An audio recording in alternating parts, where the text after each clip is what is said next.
Uma sociedade um pouquinho o patriarcado melhor, né? é o crime Que perfeito. isso aí é racista. Tem um bando de babaca. O ódio das mulheres. Eu acho que o deboche é muito bom. Calma-se. Tem gente que gosta, tem gente que se identifica. Senta direito, garota. Oi, gente, esse é Senta Direito, Garota. Eu sou a Juliana Amador. E hoje eu tô aqui com a Luciana Lage, pedagoga, assessora de imprensa, mãe. A Lu, ela entrou em contato comigo para sugerir uma pauta que é da maternidade independente. Seja muito bem-vinda, Lu. Oi, Ju, obrigada.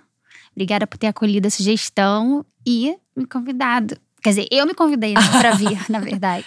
Mas eu achei muito legal, vamos conversar sobre isso. Quer dizer, eu quero saber da sua vida, né? Quero saber de você. Eu sempre falo, eu me interesso pela vida das mulheres, pelas histórias, que são múltiplas, incríveis, interessantes. Então, assim, eu acho que eu entendi a sua sugestão.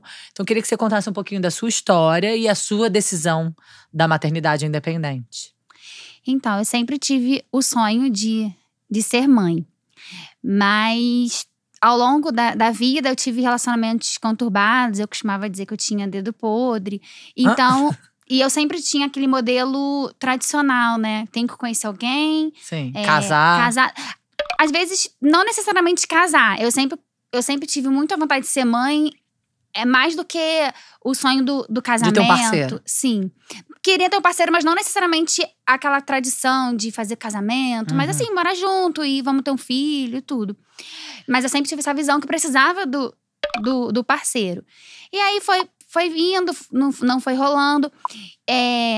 Tive um relacionamento muito bacana. Quando eu consegui um relacionamento muito bacana, ele não tinha vontade de ser pai.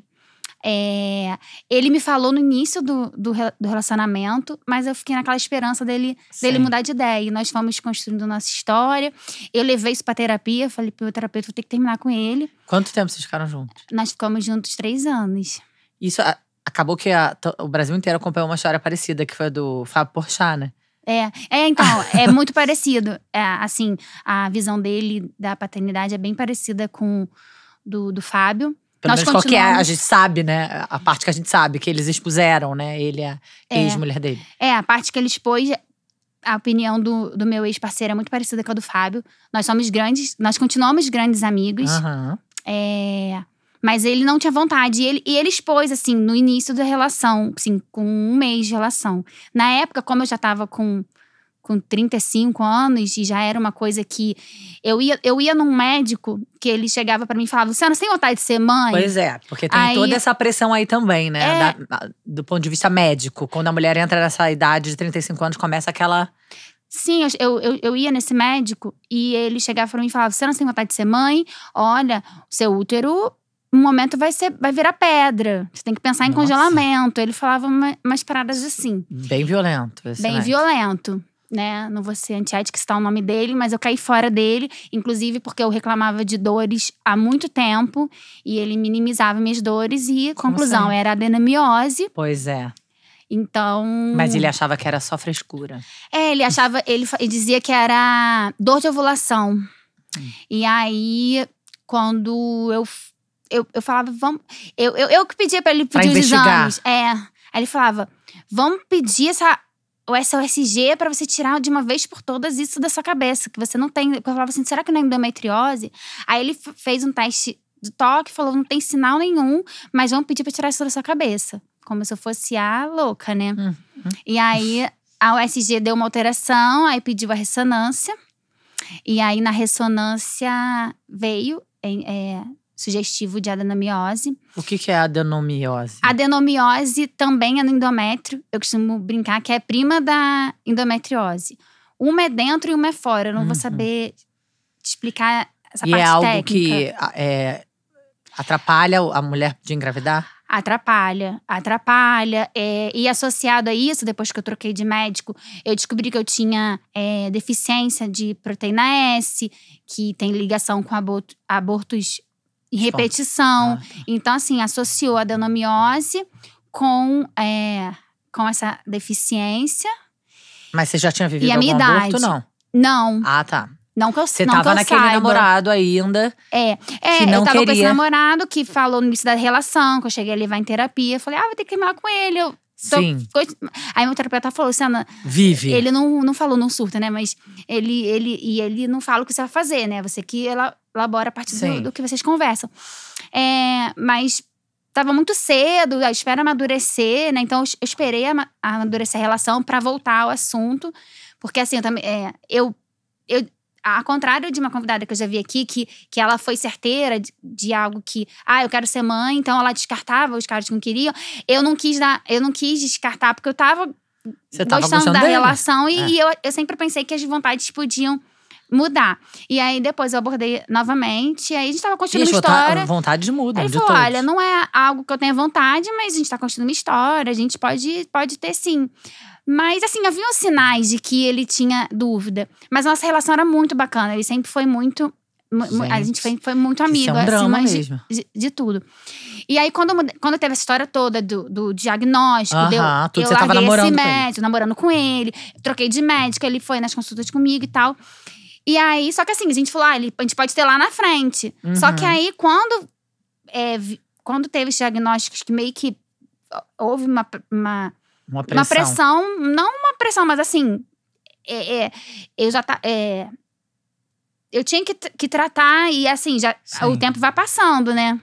Aí o médico falou, né, o novo médico, que era bom antecipar os planos. Ele sugeriu que isso… Antecipar os planos, porque tinha esse risco de aborto de repetição, essa coisa toda.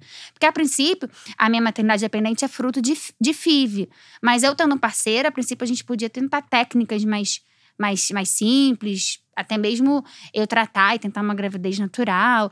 E aí ele começou a me acompanhar… tudo junto, processo. assim. Só que tinha sinais que ele tinha dúvida. Eu não quis enxergar, né? E aí, a gente… ele ia nas consultas comigo, teve exames até que ele, como parceiro, fez. Mas… Vocês transavam sem camisinha? Sem métodos anticoncepção? Então, eu não… Desculpa a intimidade, mas… eu espero que ele não fique chateado. Mas, assim, um dos grandes sinais é que a gente não transava sem camisinha, né? Então, assim, um sinal… Sim. Entre nós tava claro ali. E aí, quando começou o tratamento, a gente vai tentar, não sei o quê. Só que aí, o médico… a gente tinha uma viagem marcada. Eu até já romantizei que… a gente vai fazer o filho lá nessa viagem. Aí, o médico até falou assim… não é assim. Você tem que tratar o endométrio primeiro, pra depois começar as tentativas. Que na minha cabeça já tinha tudo planejado. Eu vi no programa com essa sua convidada que vocês falaram muito sobre a falta… que a gente não tem controle das coisas. Eu sou muito controladora. Eu já tinha tudo esquematizado. E aí, não ia rolar de tentar na viagem, que eu tinha que tratar antes. Na viagem, eu quase morri, que eu tive uma crise alérgica muito forte. Aí, tive que tomar um remédio que deu um sangramento que não era menstruação. Porque eu tinha que esperar a menstruação para começar a injetar os hormônios para tratar o endométrio primeiro.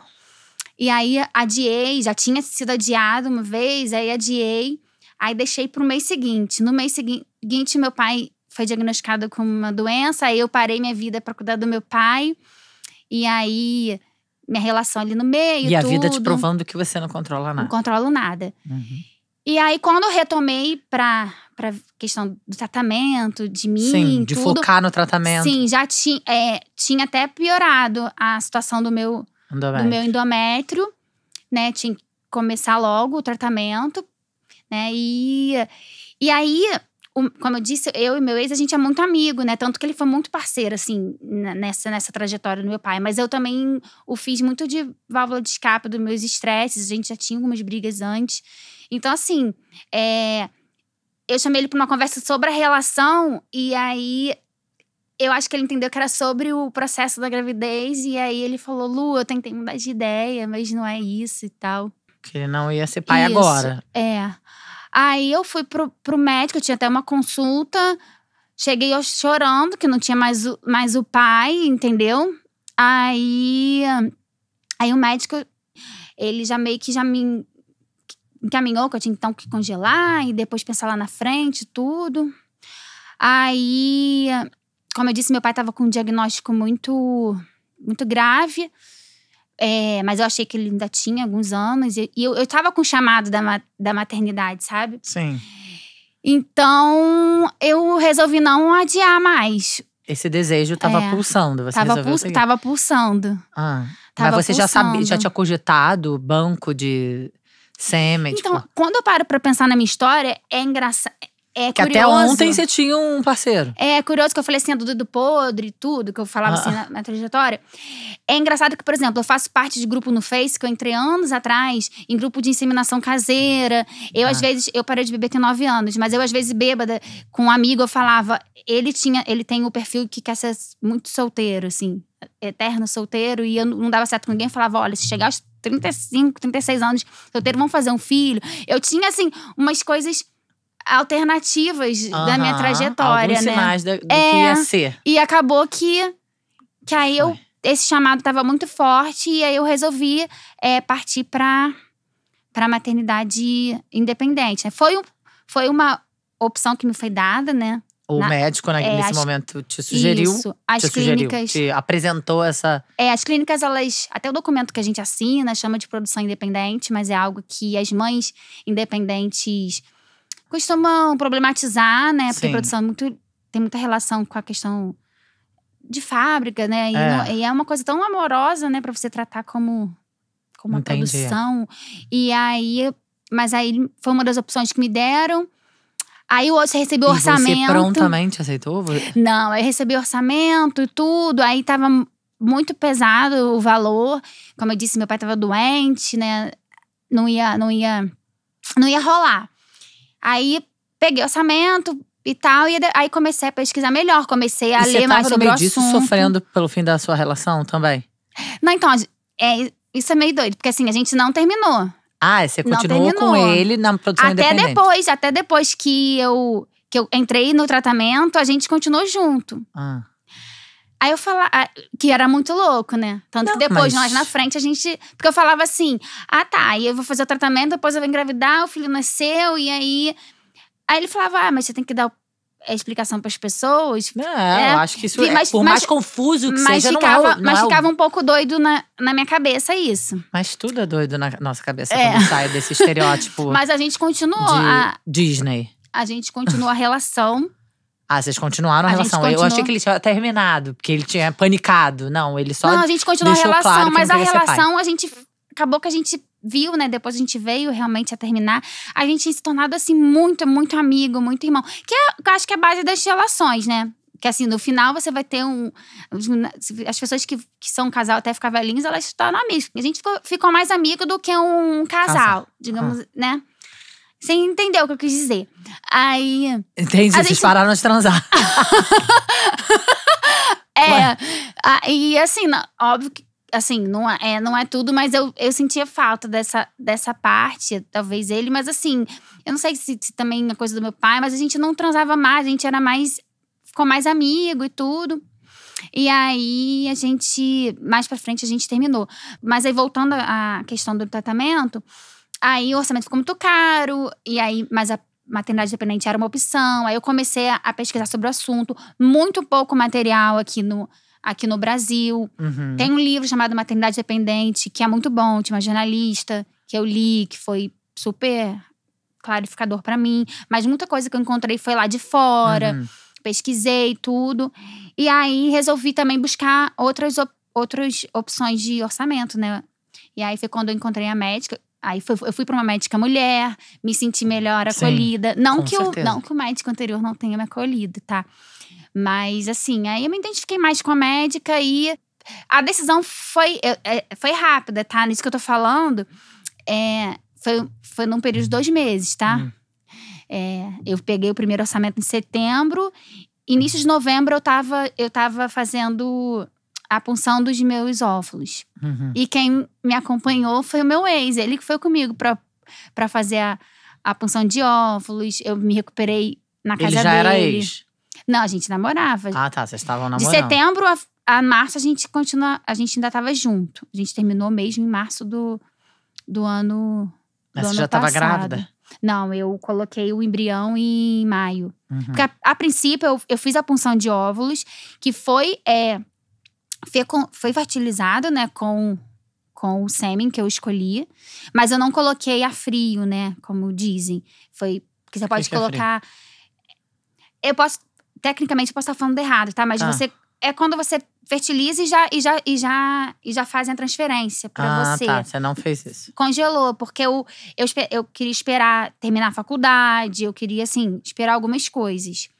Só que aí congelou o embrião. E eu tive pouco. Tem muita gente que é um processo muito sofrido para algumas mulheres, né? Algumas mulheres, quando vão fazer a punção, tem uma quantidade muito grande de óvulos. Eu tive só 5, e dos 5, quando fertilizou com o sêmen, só ficaram 3 embriões, que é pouco. Tem mulheres que colocam 3 embriões pra vingar um. E aí eu só tive 3. E aí, quando eu resolvi colocar, coloquei um, que vem esse meu filhinho, o Leon Carlos. Mas por que você botou só um? Porque eu só tinha 3. Porque inicialmente eu tinha pedido pra médica que eu queria colocar 2. Que eu falei assim, que eu não queria um filho, eu não quero, né? Eu quero um dia poder ter outro filho. Então mas eu queria colocar 2. Ela falou assim: você só tem 3. E assim, de acordo lá com os médicos, hoje em dia coloca. Com o conhecimento dela, ela falou que era melhor colocar só um. Mas eu, particularmente, hoje em dia eu vejo que foi o melhor mesmo. Porque a maternidade, como você sabe, né? Eu subestimei o puerpério, essa coisa toda. Eu acho que com 2 ia ser mais puxado. E aí é isso, aí você vai num E aí foi muito rápido. Aí cardápio de sêmens, escolhe. Cardápio. Eu até brinco, né, com minhas amigas, que eu falei abertamente pras minhas amigas sobre o que eu ia fazer e tal. Que é um Tinder, né? A Maria falou, né? Tinder da porra. O meu ex, a gente se conheceu no Tinder. E o sêmen é do Tinder do esperma. A Maria contou muito sobre como é lá fora, né? Mas o meu sêmen, né? Do meu doador, eu escolhi em banco brasileiro mesmo. Mas parece muito, porque tem hobbies. Tem várias exemplo, características. O Leon, gente, ele tá com 2 meses. Eu coloco ele assim, quando eu vou ver, ele já tá assim, agora ele já tá… E o meu doador, por exemplo, um dos hobbies dele é fazer rapel, sabe? Ele é leonino, ele gosta de comer massas, ele gosta da cor azul. Nossa, tem isso tudo no… Tudo isso na ficha. Essas características na ficha? Claro que assim, quando algumas pessoas perguntam, o que… né? Primeiro, óbvio, pelo menos na Luciana… O que eu olhei primeiro foi a questão de saúde, né? Tem toda uma investigação de saúde, a questão de saúde, as características físicas. Porque eu pensava assim, eu vou olhar pra criança e não vou reconhecer uma história, né? Então eu quero o mais parecido possível comigo. Porque algumas pessoas falavam assim, Luciana, por que você não escolheu um louro de olho azul? Gente, isso é racismo. Então eu escolhi… Tentei o máximo possível para parecer comigo. Porque eu ia olhar a criança e não ia reconhecer uma história. Então eu quis o máximo possível. E ele realmente parece muito comigo. Ele é seu filho, né? No caso. Não, mas podia parecer com doador. Mas tô falando assim, na minha cabeça foi… Assim, primeiro a gente também supervaloriza muito essa e depois coisa as genética. Características. A gente supervaloriza muito essa coisa genética. É verdade. É porque o filho é uma caixinha de surpresa. Seja dele de onde vem, com doador… o pai e mãe presentes, 2 mães, filho adotivo, é uma caixinha de surpresa. A gente não tem controle de nada. Sabe? Ô Lu, mas e aí? Foi muito desafiadora essa gravidez independente? Então, eu tive uma gestação muito difícil, né? No primeiro mês, eu fui 6 vezes pra emergência. Eu tive muitos sangramentos Por causa dessa questão do endométrio? Ou não? Não, assim… Eu abordava a minha médica, né? Ela dizia que era comum, que poderia acontecer. Mas eu tive muito sangramento no início. Aí foi identificado um hematoma intrauterino. Que nas minhas pesquisas, eu pesquiso muito, né? Minha mãe fala, Luciana, você pesquisa muito. A médica do Google. Mas não é no Google normal, é no Google acadêmico. Que tem um peso mais forte. Sendo que você não é médica. Super. Mas tem muita ligação, assim, mulheres que fazem FIV, pode acontecer esse hematoma, tudo. Então, assim, eu tive esses sangramentos. Meu pai faleceu durante a minha gestação. Durante a sua gestação? Isso, tive muito estresse, não foi uma gravidez… Mas estresse emocional. Estresse emocional. Por conta disso, por perder seu pai e pelo medo de perder… Sim, então, por isso também, e porque, assim, Algumas pessoas do meu convívio, elas… Se chocaram. Elas causam estresse, né? Na verdade, a gente… Não que… Na verdade, o sentimento é nosso, né? Mas algumas coisas que aconteceram me causaram estresse. Então, foi uma gravidez que eu me estressei, que eu fiquei triste. As que eu pessoas tive ficavam o quê? sangramento. Julgando a sua decisão, é isso que você quis dizer? Até que não muitas. Mas assim, eu tive julgamentos de pessoas muito próximas, assim. E isso me deixou triste, me causou estresse. Uhum. Porque eu sou uma pessoa reativa. Então, assim, eu ouvi coisas que eu não gostei de escutar e rebati com o calcanhar de Aquiles de algumas pessoas, né? Sim. E aí isso causou algumas brigas que eu não queria, né? Nesse você tava momento. vivendo um momento bem delicado. Mas… Uma gravidez é uma gravidez muito planejada, mas totalmente fora do padrão, né? Mas assim como a maternidade não deve ser romantizada, minha gestação não foi aquela coisa romântica. Teve estresse, teve muita coisa que… Sim, que não gente, foi tudo sempre bacana. tem. A vida é assim. Mas é porque assim, eu tenho 37 anos, né? Mas às vezes tem amigas minhas que falam: Luciana, você mesmo velha, às vezes vê o mundo meio cor-de-rosa, sabe? Ainda. E, enfim. Romantiza. Sim, romantizo. O parto foi tudo bem? O parto eu escolhi por cesariana. Porque como eu passei por essas coisas todas, eu fiquei com medo, assim. Meu filho, ele foi… tive um diagnóstico ruim do meu filho em relação ao coração dele. Durante a gestação? Isso é algo que eu nunca falei em público ainda. Mas o meu filho foi diagnosticado com um probleminha no coração. Mas que, graças a Deus, tá sendo acompanhado. Mas foi um estresse também, uma preocupação durante a gestação. Então, esse pós-parto é muito de idas a médico, né? E agora ele desenvolveu hérnia umbilical, aí também… Então, assim, a gestação foi conturbada, esse início que ele tem que ficar mais em casa, eu vou em muitos lugares. Aí também, às vezes, sou muito julgada pela minha mãe, porque ela fala assim, a gente fica pulando de médico em médico. Mas é o que eu… Sabe, eu fico querendo buscar o melhor pra ele. Sim. Mas… Aí eu escolhi a cesárea porque eu fiquei com medo de tentar o parto normal. Eu sempre quis tentar, né, o parto normal. Sim, fisiologicamente Sim, é o mais… sim, mas eu fiquei com medo. E como eu tinha passado tanta coisa, eu achei que eu não poderia ser… Talvez… Até o mundo… Eu achei que eu não seria forte o suficiente ou que poderia fazer mal pro meu filho de alguma forma, não sei. Uhum. Aí eu optei pela cesariana mesmo. Uhum. E tentei fazer isso da melhor forma, fiz plano de parto, tudo. Eu tive mudanças de obstetra, sabe? Uhum. A minha obstetra que deu match, né? Que eu me identifiquei, foi na 30ª semana. Sim. Então, foi muita… E no meio disso você fez uma transição de carreira? Não, você se formou em pedagogia um pouquinho antes. Eu me formei em pedagogia concomitantemente com a gestação.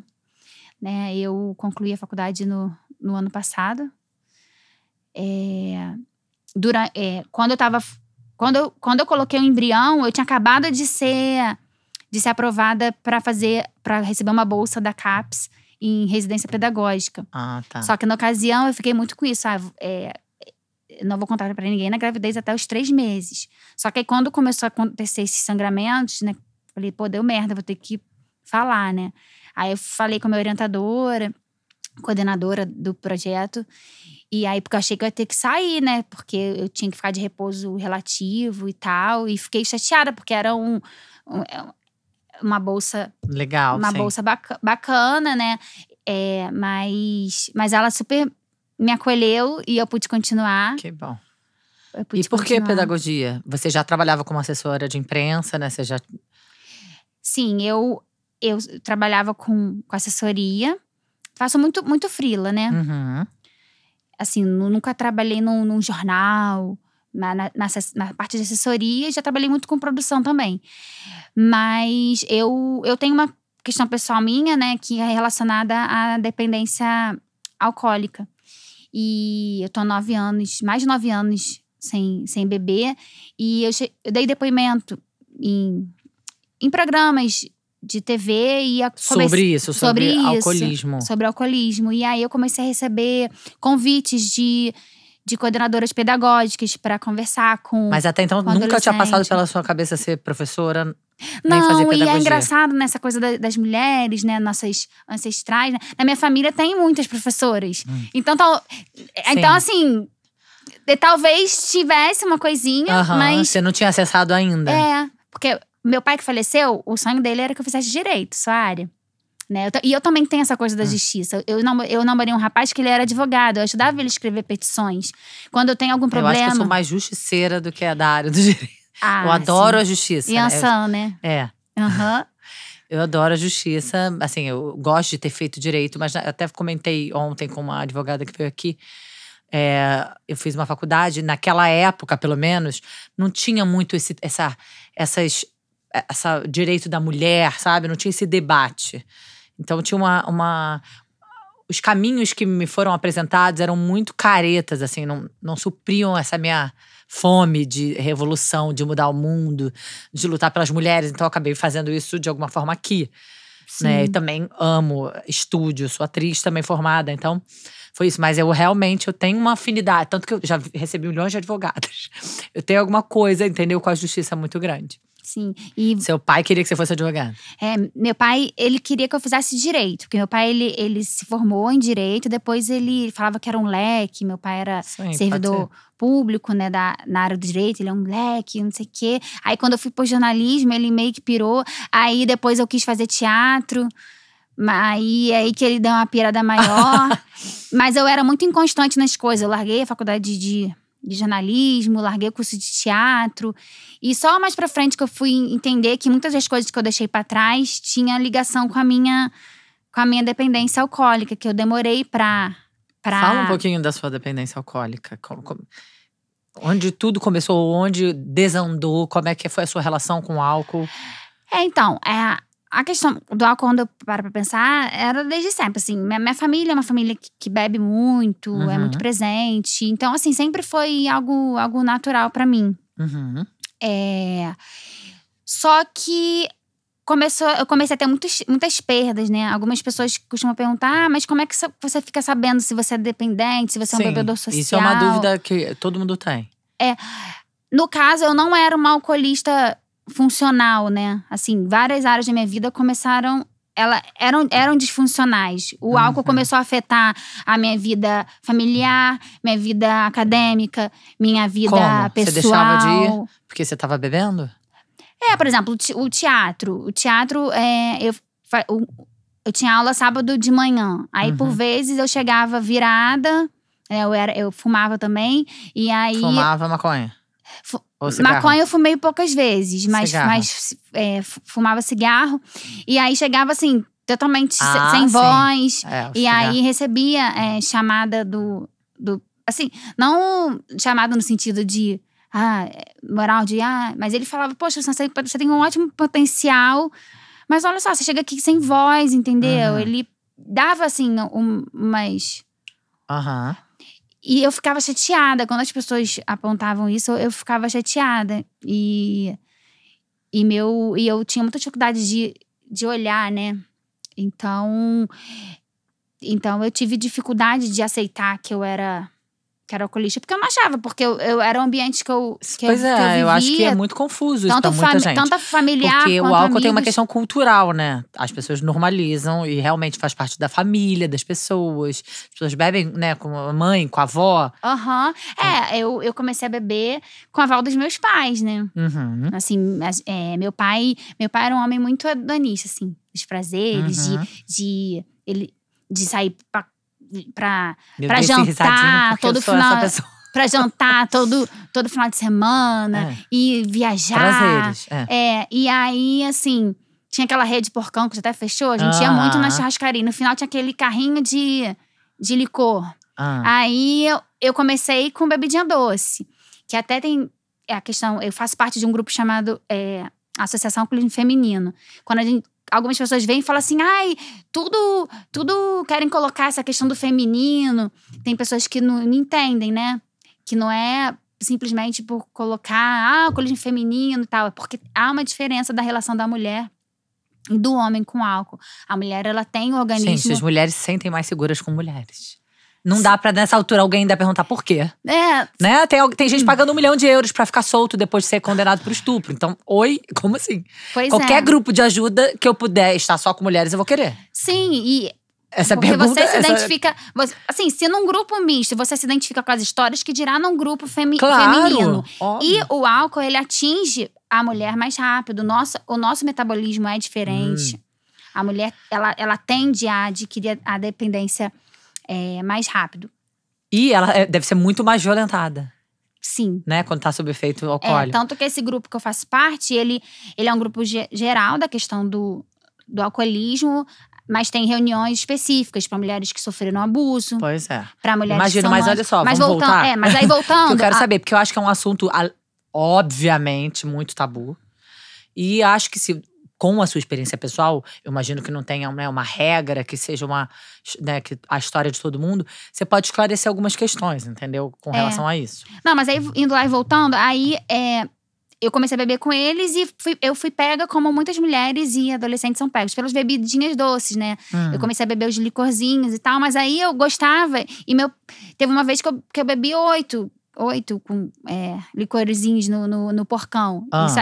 E saí de lá vomitando. Mas eu sempre tinha essa coisa de beber em muita quantidade. Depois que eu começava, eu tinha dificuldade de parar. Esse é um dos sintomas. Mas você bebia até cair todo dia? Não bebia até cair, mas caía muito. Inclusive, despenquei das pedras da Boa Viagem, que foi então, alerta. Quero saber, Mas quando você começou de uma forma social.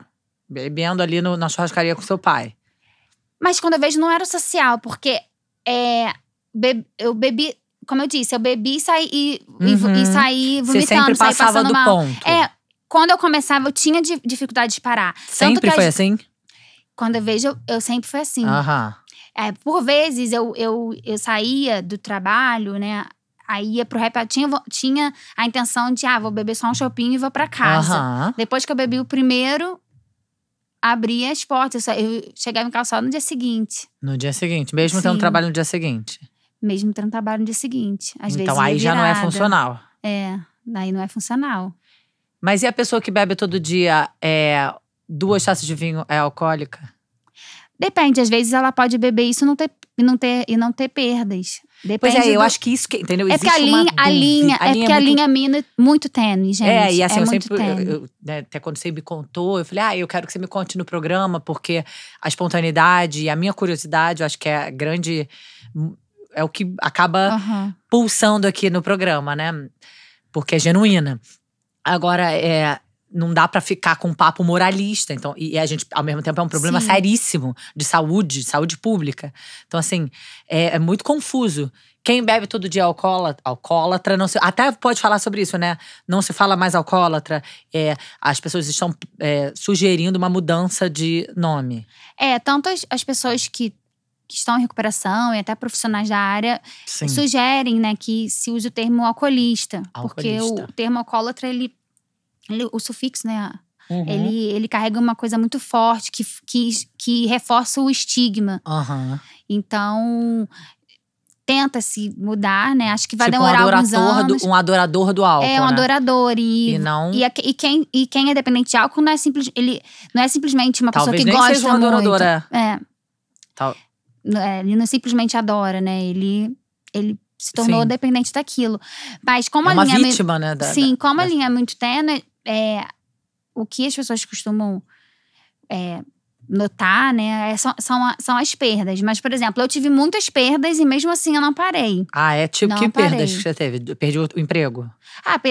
Perder oportunidade de trabalho, perder relacionamento, perder a confiança dos meus pais, apesar deles também terem questões com álcool. Eles não gostam que eu fale, mas eles também têm questão com álcool, mas eles não são alcoolistas.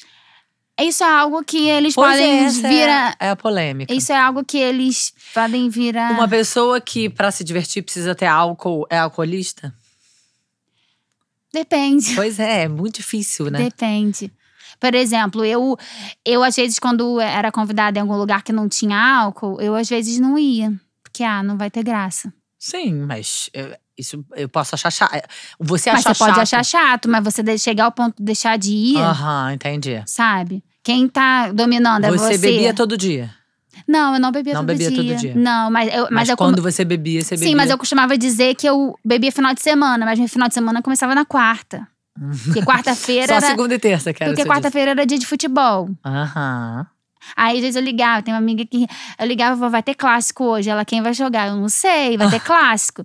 Mas não era pelo futebol, era pra estar ali. Eu era uma bebê… Eu não tinha o costume de beber em casa. Não? No final da minha independência, eu já tava bebendo tá. em casa, assim. Por vezes adormecia, às vezes em cima do computador e tal. Mas meu beber era muito social. Eu gostava de Você bebia todos os tipos de bebida? Gostava de estar da galera. Eu bebia… Eu costumava dizer que eu era total flex. Eu bebia de tudo. Uhum. Mas no início eu não gostava da cerveja. Né? Como eu disse, eu fui pega pelas bebidas doces. Aí depois eu gostava do que deixasse bêbado mais rápido. Às vezes vodka só com Você gelo. gostava de ficar bêbada mais do que da bebida? Eu gostava de ficar doida. De ficar… Alterar. De ficar alterada. Só que eu arrumava muita briga na rua. Uhum. Arrumava muita briga na rua. Tem uma amiga minha que ela é até casada com o gerente do bar que eu frequentava muito. E aí, eu já tive a oportunidade, depois que eu parei de beber, dele falar pra mim, Luciana, você chegava… Posso estar falando o nome do bar que não existe mais, mas eu era conhecida. Sim. Chegava no Barcana, já era…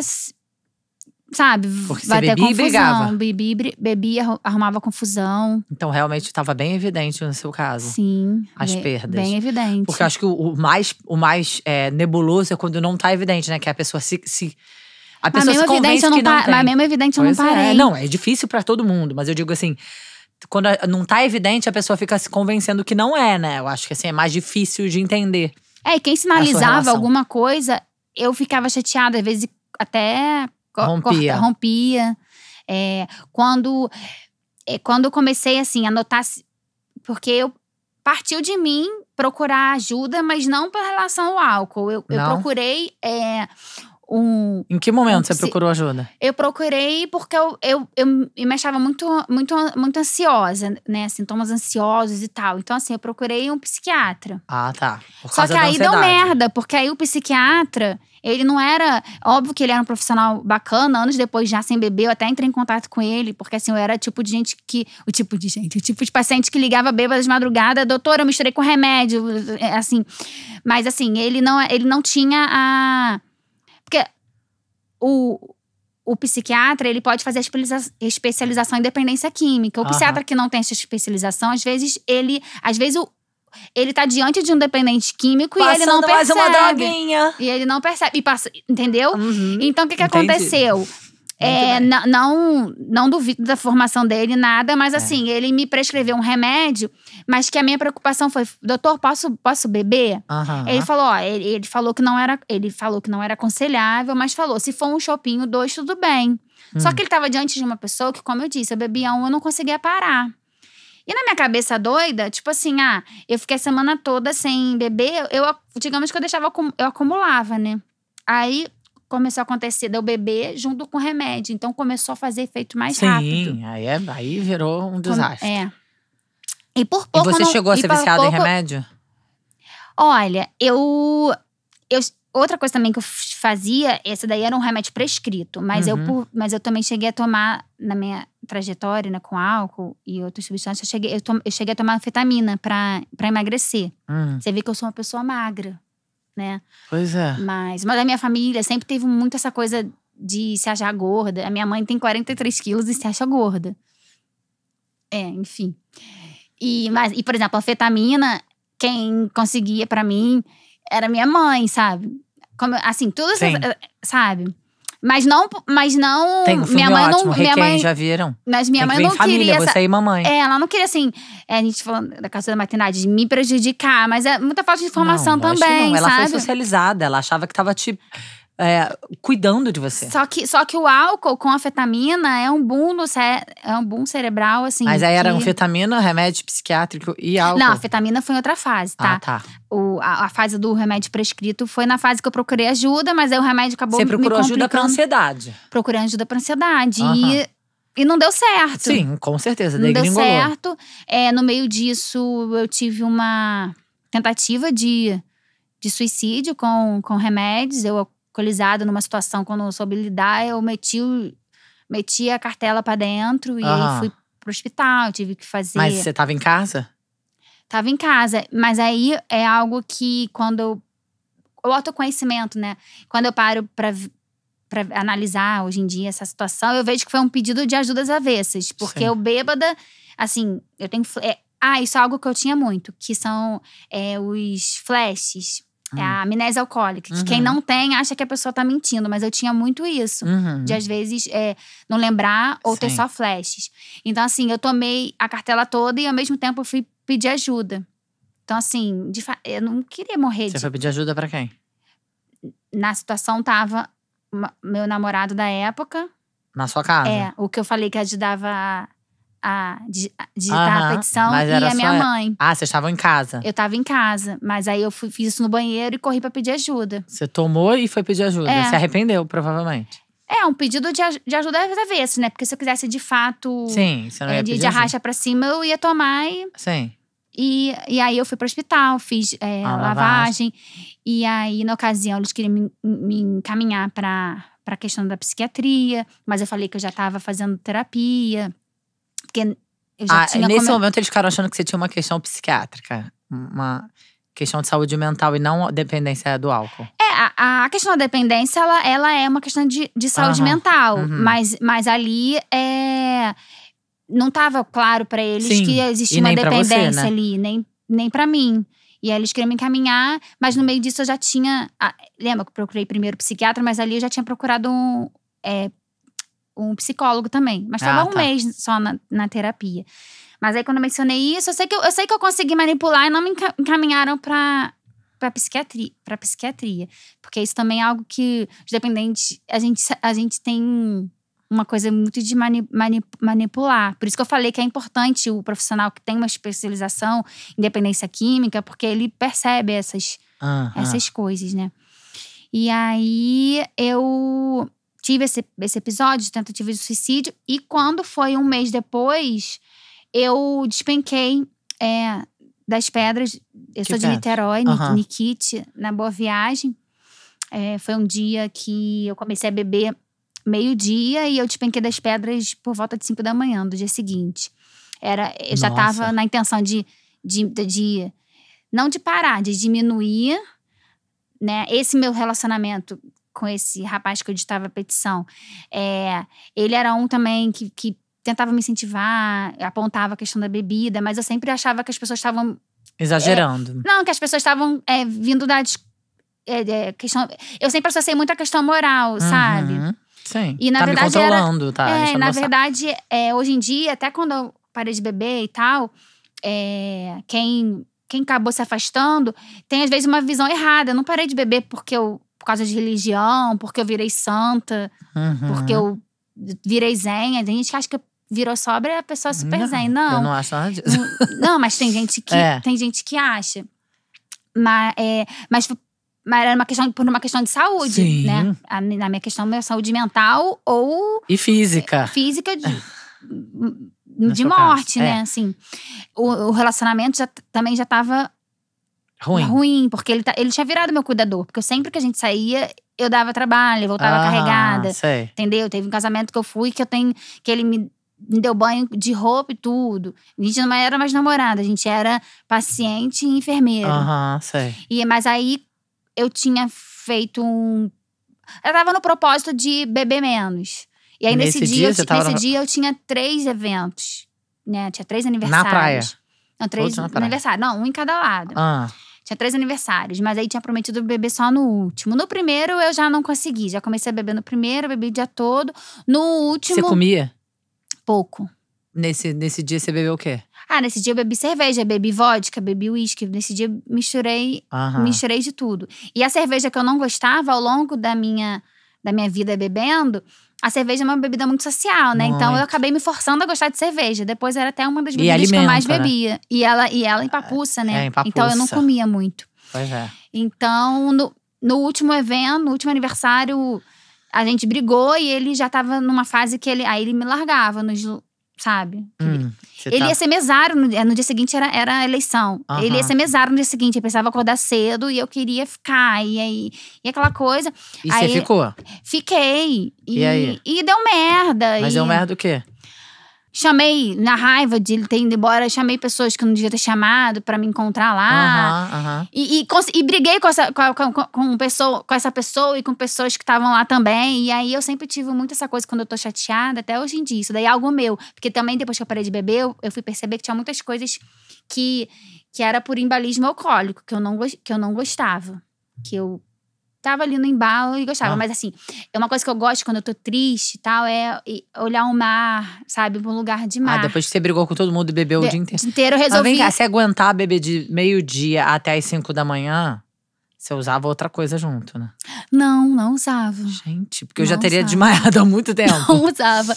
E no caso, eu tava nessa fase do remédio. Mas nessa fase aí, eu já… Além de tudo, você tinha tomado remédio? Não, mas nessa fase aí, como tinha tido aquele episódio de eu tentar me matar, primeiro houve a suspensão do remédio. Tá. E aí depois eu comecei no dia que eu fosse beber, eu não tomar. Tá. E eu comecei a fazer um teste que quando eu fazia isso, eu demorava mais pra ficar bêbada. Mas aí, nesse dia, como eu bebi muito, eu fiquei o dia inteiro… E aguentar de meio-dia às 5 da manhã?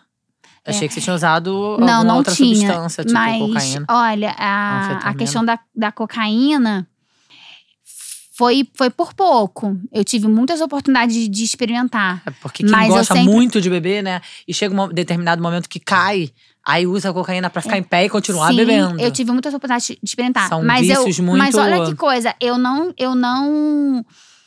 No meio disso tudo, eu tinha alguma consciência. Porque eu nunca quis experimentar, porque eu tinha certeza que ia gostar. Pois é. E aí também é um você me perigo perguntou… pra quem tem essa predisposição. Da linha tênue, né? Que eu falei assim, quando não tinha bebida, eu não ia no evento. Aí, por exemplo, outra coisa também que eu… Mas a gente vai voltar pra 5 da manhã, lá das Pedras. Não, a gente vai voltar. Mas só pra… Pontuar, fala. Eu comecei a fazer autoescola. E aí, no meio disso, veio a lei seca. Aí eu resolvi sair da autoescola porque eu falei assim… pra que eu vou continuar? Porque eu saio bebo, eu falei, pra ir pra praia. Mas na praia eu gosto de beber também. Aí eu, sabe? Então assim, várias coisas da minha vida eram regidas pela minha relação com o álcool, entendeu? Entendi. Mas ótimo exemplo. Mas aí, indo pras 5 da manhã, aí Você foi sozinha pra praia? Não, eu fui com uma amiga e um amigo que estavam nesse local que aconteceu… Primeiro eu briguei com meu namorado, depois eu briguei com outro… E aí eles foram comigo… Aí, enfim, primeiro eu chorei, aí contei coisas e tal. E outra coisa também que é muito ruim pra quem tem essa questão da amnésia alcoólica, os flashes, que na verdade se chama apagamento, né, da forma científica. É que sua vida começa a ser fragmentada. Você tem lembranças, e aí muita coisa as pessoas te contam, você tem que fazer recortes do que você lembra com o que te contam. E às vezes a visão da pessoa é diferente. Claro. E aí você fica à mercê do que a pessoa te contou também. Sim, você é um carro desgovernado. Só que depois que eu desabafei, o que eu voltei a fazer? Voltei a beber. E ali são quiosques naquela beira. Eu não conheço, acho. Tem aquele museu que parece um escoador. Aí ele tem vários quiosques. E aí o banheiro era muito assim, na ponta. Depois que eu caí, fiquei enfaixada, o meu relacionamento da época, ele até me levou um dia pra… Foi uma coisa meio choque, também de choque. Ele me levou lá no local. Era perigoso até pra quem não estivesse bêbada, assim, era muito na ponta. E aí, quando eu fui na ponta, no banheiro químico, fui no banheiro químico. Só que eu bêbada, né? Minha mãe até brincava que eu andava de lado, né? E aí, eu desequilibrei. E aí eu caí das pedras. Aí fui pro hospital, levei ponto. Machucou muito? abriu a cabeça, Sim. aí ficou tudo roxo aqui. Assim, o médico falou que dependendo de onde batesse, poderia ter sido… Claro, na verdade, bater a cabeça pode morrer bater qualquer… a cabeça é muito perigoso. Aí, assim, por exemplo, essa é uma parte que eu não me lembro, mas assim, meus pais contam que quando eles foram pro hospital, que eu gritava muito que era culpa deles, e aí uma coisa assim, uma descarga emocional muito forte, e aí falando, e aí assim, eu fui, quando você é resgatado na rua, você é levado pro um hospital público, Sim. Vivo SUS, porque assim, eu saí de lá com enfaixada, mas assim, com muito sangue, enfaixada é feio, digamos assim, né? E aí, meus pais quiseram me levar no hospital particular pra ver se tinham dado… Se estava tudo bem. E assim, eles falaram que o médico falou, tá perfeito, ponto. Sim. Os melhores médicos. Sim. Enfim. E é curioso que meu pai tinha um preconceito com o SUS, e meu pai, até por conta do… vai ficar muito longo, mas meu pai tinha uma vida hedonista de muitos prazeres, entre eles o álcool, entre eles o jogo. E meu pai, apesar de ter um cargo muito bom, um salário muito bom, meu pai faleceu, assim, endividado, parou de pagar plano de saúde, Sim. a gente não sabia, mas teve um tratamento magnífico no SUS. Mas é sobre Foi mim. a última lição da vida Mas é sobre dele. mim, não é sobre ele. Sim. Mas aí, voltando, aí o ponto estava perfeito, né? Isso que eles me contavam, tudo. Porque, como eu disse, não é assim… Essa situação, eu conto baseada em muito que meus pais e esse rapaz que eu namorei me contaram, tá? E eles contam que aí cheguei em casa, uma pessoa que caiu, né? Eu fui na casa da minha mãe, né? No apartamento dela, tem um bar, né? Eu moro lá até hoje. Tanto que eu faço parte de grupos, né? Evite locais, lugares e pessoas. Eu não tenho como evitar a casa da minha mãe, não tem como evitar pessoas. Então, assim, não frequento… Sou do grupo, mas assim, eu não sigo tanto essas coisas, porque tem… de acordo com tem a minha limitações, realidade. Tem um frigobar, e aí eles contam que eu fui direto pro frigobar, porque depois de tudo que eu passei, eu mereço tomar uma, entendeu? E aí já começa uma briga pra impedir, não sei o quê. Enfim, aí… Em que momento você falou isso, tem uma dependência… Aí esse episódio fez um clique. Então, mas eu fiquei só 15 dias sem beber. Aí logo… Depois desse episódio, você ficou 15 dias mas sem… aí eu comecei… Meus pais, no dia seguinte, né, que passou efeito, tudo, eles conversaram comigo, eles queriam me internar numa clínica, né, de reabilitação. Mas aí como a questão da manipulação, mas ali eu já tava… Aí eu consegui convencer eles pra me dar uma chance de tentativa… De fazer sozinha? Não sozinha, porque eu tava fazendo… Mas eu tava há pouco tempo na terapia, né? Pra me dar uma chance. Aí, eles deram mais um voto de confiança, que acabei quebrando, né? Isso era outubro. Eu parei de beber em janeiro, né? Do ano seguinte. Aí, de outubro a janeiro, aconteceram outras merdas. Também grandes. Muitas envolvendo questões emocionais. Tanto que eu falo, assim, a questão das perdas. Mas o que me impulsionou mesmo foi a questão emocional. Como eu me via, como eu me sentia. Isso que me impulsionou. Não me impulsionou… Perdeu o namorado, perdeu o emprego. Te impulsionou muito mais. São coisas importantes. Claro. Hoje em dia eu vejo que sim. Tudo mas e eu vejo que muitas vezes emoções tinha a ver com as situações. Sim. Porque eu me sentia uma pessoa fracassada, eu carregava muitas culpas. Ainda carrego, né, assim, até da maternidade, acho que eu vou começar a carregar, né, voltando ao link da maternidade. Mas assim, eu era uma pessoa que eu me sentia menor que as outras, mas muito por situações que eram, às vezes, prejudicadas pelo álcool, sabe? Sim. E eu não conectava uma com a outra, sabe? Mas em janeiro você parou de beber e nunca mais bebeu? Dia 9 de janeiro. Foi a última vez que eu E você nunca mais teve uma recaída? Não, gente, 9 de janeiro foi o dia que o Leon nasceu. Dia 11 de janeiro. Porque eu até tentei marcar como foi cesárea, tentei marcar no dia 11, pra ficar uma coisa significativa, mas foi dia 9. Eu parei de beber dia 11 de janeiro. Porque no meio disso tudo, eu tinha um amigo que tava passando por situações com álcool também. Junto com você? A gente andava muito junto. E eu achava que ele era mais problemático que eu, porque ele já tinha sido internado, e eu não. Só que assim, eu quase fui, na verdade. Sim. E hoje eu vejo que, cara, Que meus era pais muito podiam ter… parceria. Se eles tivessem me internado, teria sido bom pra mim. Sim, antes, talvez, né, que você diz. Mas… enfim… Você tinha esse amigo. Mas eu tinha esse amigo. E aí, no meio disso tudo, mesmo essa cacetada de merda, eu comecei a tentar ajudar ele. Eu fui meio que o Bill e Bob do AA, sem saber, sem nem conhecer a metodologia. A gente meio que começou a virar confidente. E a gente fez um pacto de parar de beber. Aí eu levei a sério, e ele não tanto. Você levou a sério em janeiro. E aí, acho que em fevereiro… Mas você levou a sério e foi assim? Não foi assim, né? Teve Não, mas quando um você processo. decidiu, você foi. E eu acho foi que uma- não foi é, uma nem decisão- todo mundo consegue. Foi uma decisão, mas que talvez mesmo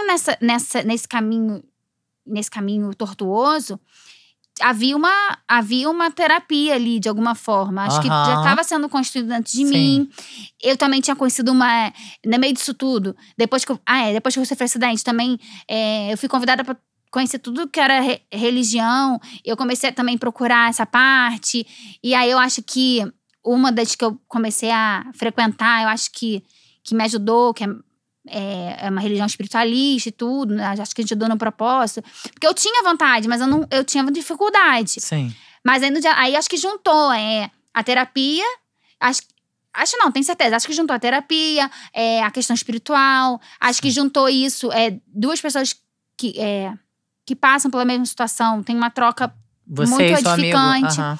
Só que aí, quando esse amigo… Mas teve ainda um- assim você entende que você é uma pessoa forte? Porque muita gente quer. porque eu não consigo… eu acho que meio… Não, mas é uma coisa, assim, você não teve uma… no dia que você decidiu parar de beber, você parou de beber. digamos assim, foi tipo isso. Mas o que eu quero dizer é que assim, eu não falei, eu decidi hoje. Já era uma construção, Sim. mas tava uma construção na areia movediça, digamos Aham. assim. E aí ali eu acho que o terreno meio que grudou, né? Sim. Ali deu liga. Mas eu acho que a cereja do bolo mesmo foi… Depois… Aí fiz esse pacto com o amigo, aí parei de beber. Nesse dia foi o último dia que eu bebi. Só que aí esse meu amigo, ele teve uma recaída. Sim. E aí eu, nessa de querer ajudar ele, eu levei ele nos grupos. Levei pra Você ainda não conhecer. frequentava grupos? Não. Aí eu levei nos grupos, acabou que eu fiquei e ele não. Uhum. Aí foi mais uma ferramenta. Aí eu Sim. costumo dizer que a cereja do bolo foi os grupos. Mas assim, eu não… tem pessoas que não é nem dar louro, você não tem que dar louro pra ninguém, né? Mas assim, que dá os créditos pros grupos. Eu dou crédito pra várias Sim, várias foi coisas. multifatorial. Multifatorial, exatamente. E aí, e ele? Seu amigo? Hoje em dia a gente tá um pouco afastado, mas hoje em dia ele parece bem. A gente não conversa mais sobre isso, a gente hoje em dia tá afastado. Por outras situações da vida, não, nada relacionado a isso. A gente continuou muito próximo por muito tempo. Ele parece bem hoje em dia. E graças a você Deus. seguiu aí Eu segui. frequentando grupos. Frequentando o grupo. Mas nunca fui uma frequentadora assim. Aham. No início até que sim, mas… É porque tem coisas do grupo que…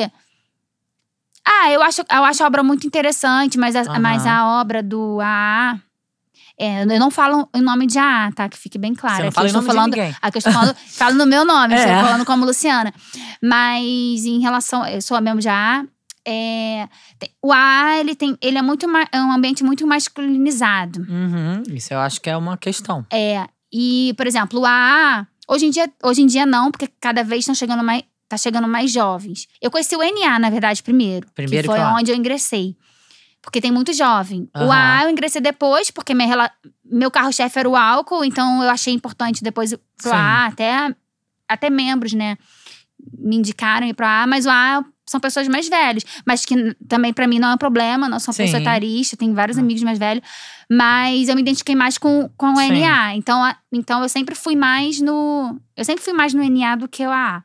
Mas, na verdade, de uns anos pra cá, a minha frequência, né, tá cada vez menor, né? E o grupo tem muito assim, pouca reunião, pouca chance. Esse tipo de coisa eu não concordo muito. Porque então… Tipo, se você não frequentar, então você tem eu chance de ter uma seria- recaída, é isso? Sim. Entendeu? Até aquilo que eu te falei, assusta um pouco pra uma leiga como eu, que parece uma seita, né? Se você não frequentar, você vai ser… Assim, eu sugiro que um dia você vá numa reunião aberta. Uhum. Porque muitas pessoas têm essa visão de seita. A gente só vê o filme. Mas é um pouco diferente. Sim, com certeza. Mas eu entendo essa visão. Mas eu sugiro, Eu acho assim… que é formato, né? Tudo que é muito formatado. Eles têm feito coisas pra se modernizar. Sair disso, né? E têm tido Mas acho que opções pra paralelas. a gente encerrar, seria legal você falar desse grupo das mulheres. Das mulheres. Que é a Associação Alcoolismo Feminino. Começou Associação Alcoolismo Alcoolismo Feminino. Começou como um coletivo, se tornou associação. Mas e você foi parar lá como? Eu conheci na pandemia. Ah, tá.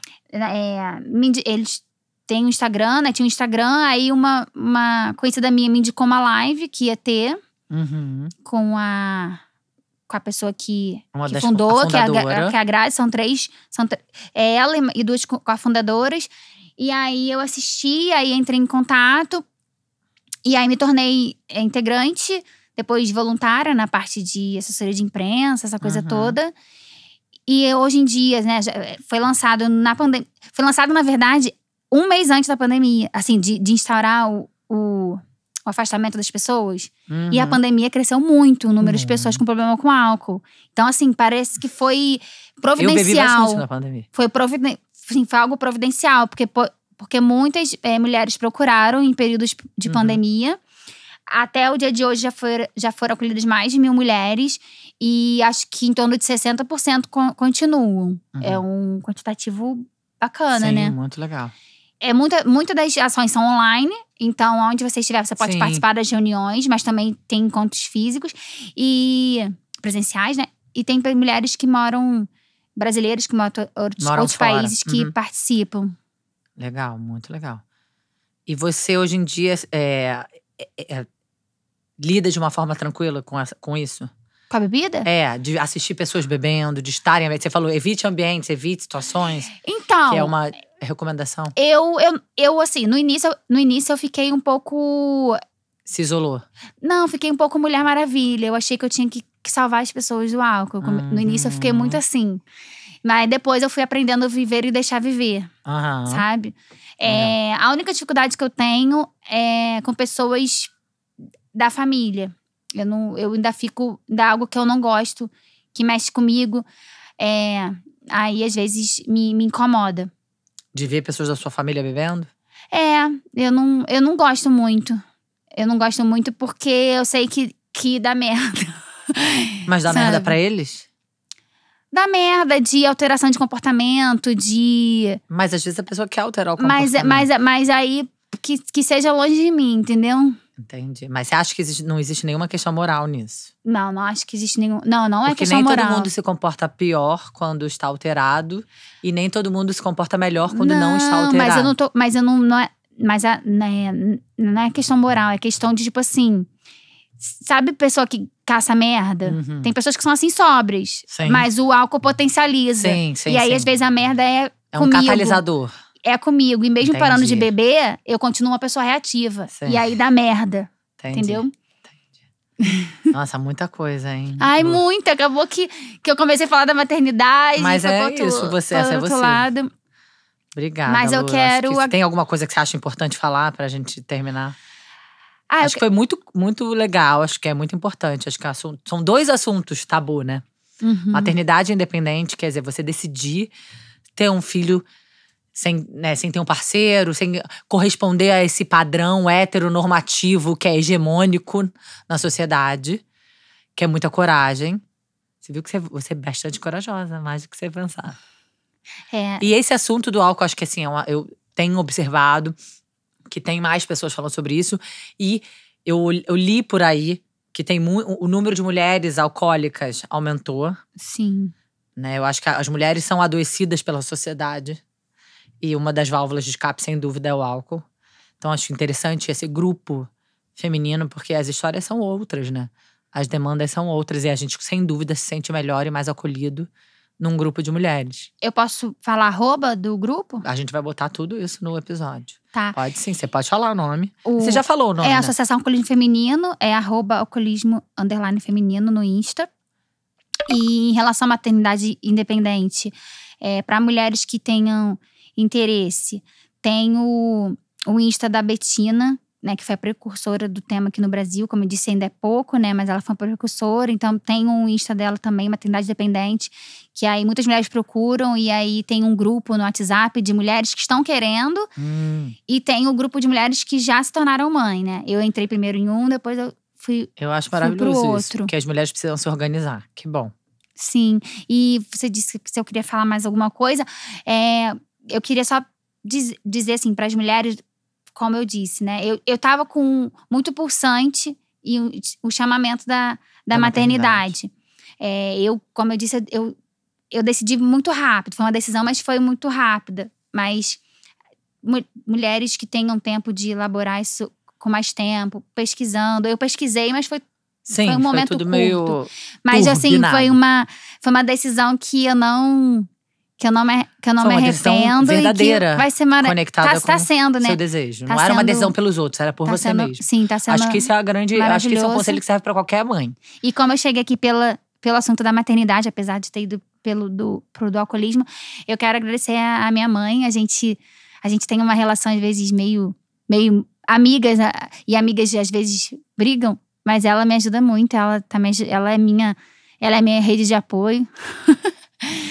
E agradecer a ela. Que bom. Ela é uma mulher que foi muito forte. Obrigada, E eu espero Lu.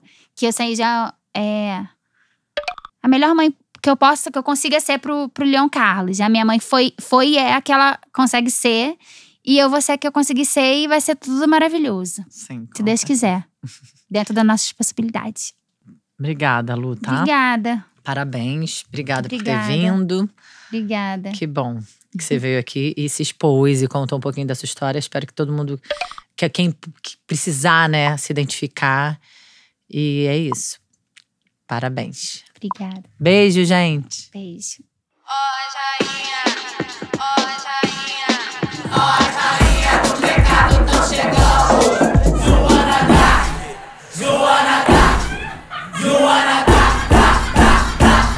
Senta direito, garota.